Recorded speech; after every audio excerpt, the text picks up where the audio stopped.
E aí, meus amor? Fala, Francisco. Vamos falar, né? Tem que falar, né? O mundo gira tanto para lá e para cá que a gente tem que falar mesmo.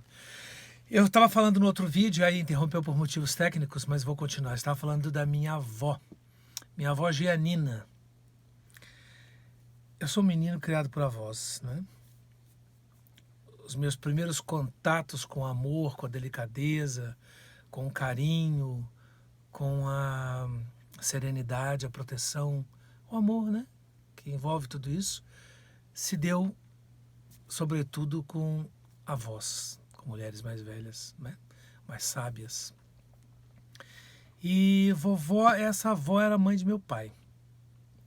A vovó Nair, que é minha avó Nair, e que eu passei a maior parte da minha vida com ela e morava na casa dela, é mãe de minha mãe. Vovó Nair era aquele tipo que você já contei aqui algumas vezes, né? Resolvida, uma aquariana resolvida. Aquariana que dizia-se que nos bastidores era leonina, né? Porque ela dizia que os pais registraram ela em outro dia, que na verdade ela era de agosto, enfim, não se sabe qual era o signo dela. Ela devia ser leonina também. Vovó Nair, mil histórias, sabe, que eu vivi com ela. A vovó Piquitita eu via mais raramente. Ela se chamava Gianina. E ela tinha dois irmãos, José e Francisco, e tinha Georgina e Alcina. Foram criados todos com muita classe, com uma certa nobreza. Era uma família, não diria uma família importante em Minas, mas uma família muito respeitosa e respeitada. E as filhas tinham aulas de piano, tinham aulas de francês. Eles eram todos muito educados. Depois eu os conheci todos já idosos, né? E Gianina se casou com Francisco. Olha os Franciscos, que era filho de um outro Francisco. Era o Francisco Bretas Júnior, depois meu pai, depois eu, como Francisco Bretas, em homenagem ao meu avô. Então, pelo fato de me chamar Francisco, só isso já fazia brilhar os olhos de minha avó. Elas foram, como disse, educadas para criarem seus filhos, serem esposas e dedicadas. Então era um outro tempo, uma outra época. E, no entanto, ela se casou. A época, quando se casou com meu avô, eles tinham uma certa condição financeira, tinha uma alfaiataria que cuidava das famílias mais abastadas em Minas, né? Das roupas. E depois esse meu avô perdeu tudo. Então ela foi de uma vida que ela havia se dedicado, o piano foi tudo sendo deixado de lado, e ela passou a arear panela mesmo, e lavar pratos, e arrumar cozinha, e serzer roupas, e criar os filhos como qualquer mortal. E ela era de uma delicadeza absoluta. Era pequena, bem pequena. Ela era bem mignon. Eu, como era pequeno também, então não via muita diferença. Mas ela era tão pequena que o apelido dela era Pequetita. Pequetita. O marido chamava de Pequetita, os irmãos de Pequetita, e minha mãe chamava de Nina, Dona Nina, Mãe Nina. Minha mãe a tratava por Mãe Nina. Então, todas as colegas e as pessoas, as vizinhas, as amigas, tratavam ela de Pequetita. E aí, Pequetita pra lá, Pequetita pra cá. E ela era bem pequenininha, morena, né? Eu já conheci ela idosa, os cabelos muito brancos, com aqueles pentes de tartaruga que usava antigamente, sabe? Para prender aqui, uma espécie de presilha, só que feito de pente mesmo, dizia que era pente de tartaruga.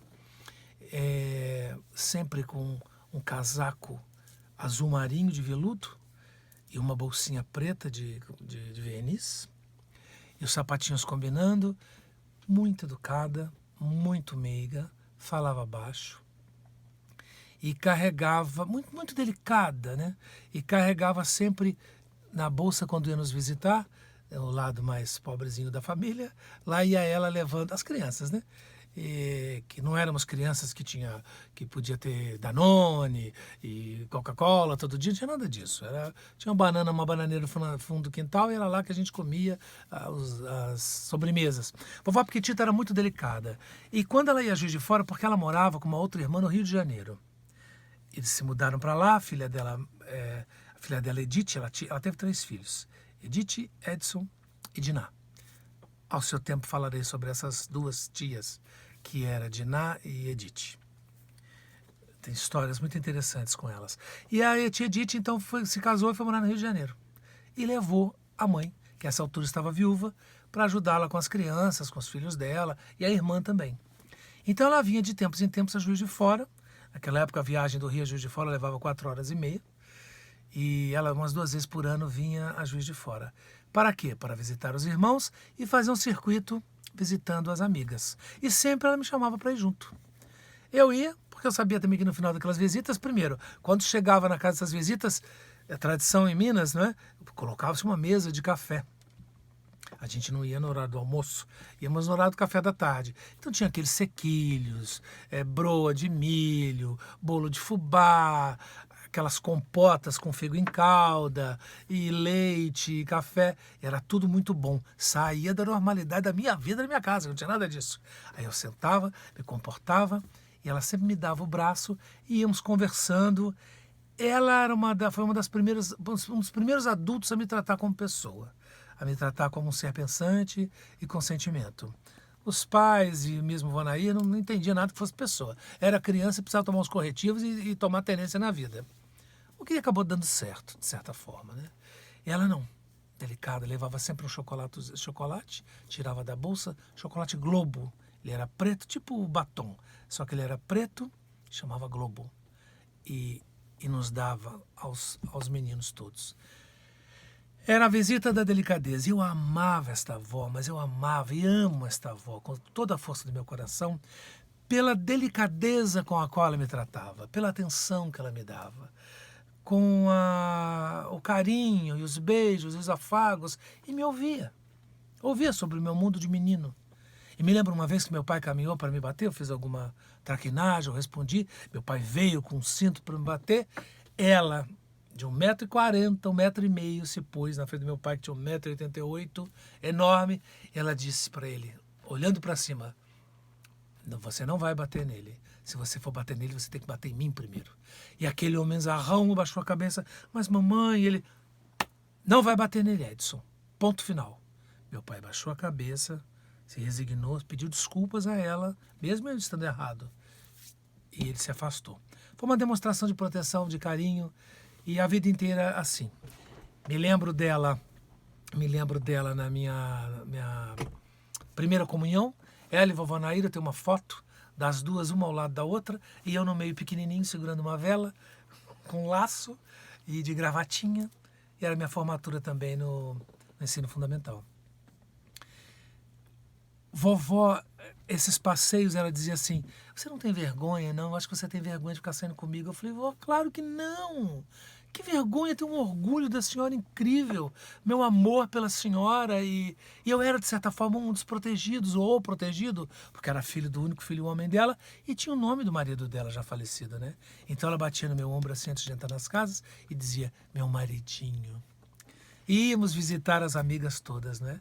E quando não servia um café, a gente saía rindo muito. Ela dizia, viu que pão dura, dona Sininha? Nem nos ofereceu um café. E eu dizia, é mesmo, pão dura mesmo, né, vó? A gente está esperando um cafezinho com broa e nada. Ríamos muito e parávamos depois numa lanchonete e eu comia um pastel único. Aqueles pastéis de infância, sabe? Onde tinha tudo um outro sabor. Até a azeitona tinha um sabor completamente diferente.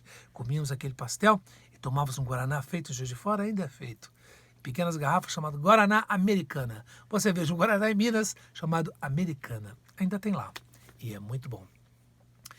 E eu me lembro que depois eu cresci, fiquei mais velho, e eu tinha um grupo de teatro que eu comecei a frequentar perto da casa onde ela ficava hospedada, na casa de uma outra tia. E nesse dia que eu estava indo para lá, eu perguntei, vó, a senhora quer ir lá no ensaio? Não, vou atrapalhar, louca para ir. A senhora quer ir? Ah, eu quero, se você me levar. Era do lado. Fomos, levei ela, cheguei lá, tinha um grupo de colegas, e eu muito tímido falei, gente, essa é minha avó Piquitita. Todo mundo, ai, não, que linda, e beijaram, e abraçaram, e etc e tal.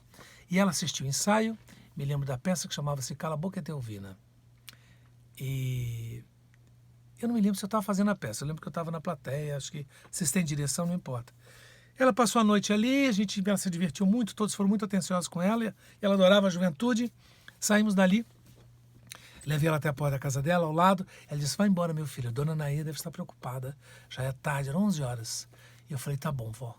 Dei um beijo nela, nas suas mãos, que Parece incrível, mas quando ela lavava a roupa, as mãos ficavam com cheiro de cândida, de água sanitária.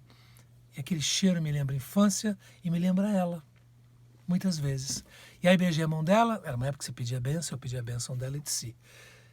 No final da rua, olhei para trás, embaixo de um poste, lá estava ela, com seu indefectível casaquinho azul marinho, de veludo, sua bolsinha, parada com seu cabelo branco muito bem penteado para trás, e eu joguei um beijo para ela e dei adeus, e ela adeus para mim. Foi a última vez que eu a vi, com vida. Naquela manhã ela se levantou não se sentindo muito bem, e passou mal, e desencarnou e morreu. Ali o corpo, né, é um instrumento, porque no meu coração, vivíssima sempre. E eu dizia para ela, quando eu deitava a cabeça no colo dela, ela fazia cafuné, que é o ato de você ficar passando a ponta dos dedos nos descaminhos do cabelo, da cabeça e da mente.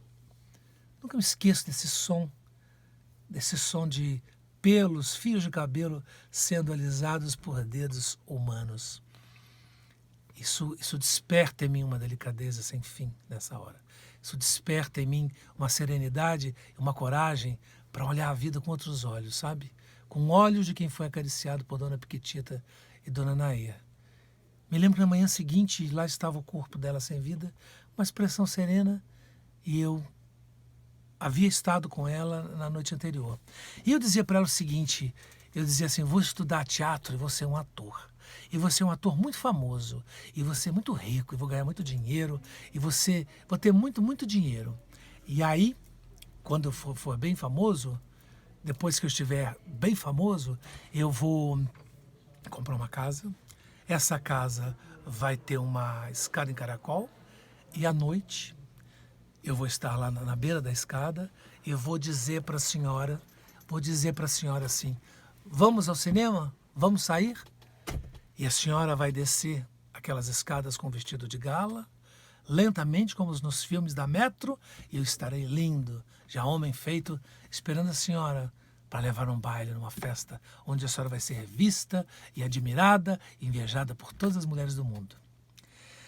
E eu sempre cantava para ela uma canção que eu aprendi na escola na Semana do Folclore. E por acaso a minha turma ia cantar a canção dos gaúchos, da terra dos amados gaúchos, né?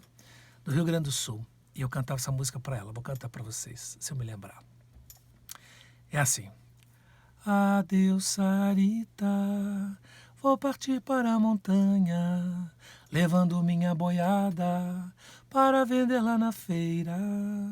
Com dinheiro desta venda eu vou comprar mais uma linda fazenda e contigo me casar. No dia do casamento vai ter festa a noite inteira. A sanfona vai tocar, vai, vai, esta rancheira. Meus amigos reunidos cantarão para nós dois e a nossa felicidade virá depois. Cantava isso para ela e ela adorava e sorria e mais me beijava e mais me abraçava. Se você tem a sua avó aí do seu lado, ou a sua mãe, ou quem você ame muito, agradeça, seja grato, beije.